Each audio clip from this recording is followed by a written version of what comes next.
তো আমরা একটা কথা পরিবেশভাবে বলতে চাই, বর্তমান যে ক্যাটার গভর্নমেন্ট, যেটা এই গভর্নমেন্টকে আমরা সবসময় সাধুবাদ জানাই। আমরা জানি যে উনি অনেক ভালো কাজ করতেছেন, কিন্তু পাশাপাশি আমরা লক্ষ্য করতেছি গত 6 মাস অতিবাহিত হয়ে গিয়েছে, কিন্তু এখনো যে ছাত্র গণহত্যা যে ফুটেজ গুলো এখনো পর্যন্ত সোশ্যাল মিডিয়ায় ছড়িয়ে আছে, বা প্রমাণ যেগুলো আছে এগুলা থাকা সত্ত্বেও এখনো পর্যন্ত গ্রেফতার করা হচ্ছে না।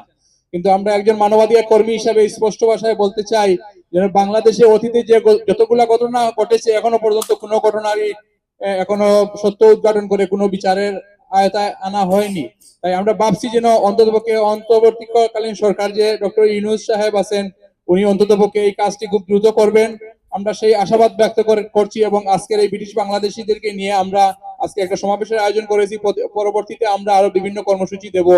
আমরা অপেক্ষা করছি, যদি এই যত দ্রুত এই বিচার যদি না হয় তাহলে আমরা দুর্বার আন্দোলন গড়ে তুলবো, এবং বিভিন্ন হাই কমিশন সহ বাংলাদেশ হাই কমিশন অন টেন্ডার ইনস্টিটিউটে আমরা কর্মসূচি দিব, এবং বিশ্ব মানবাধিকার সংস্থার সাথে আমরা যোগাযোগ করব।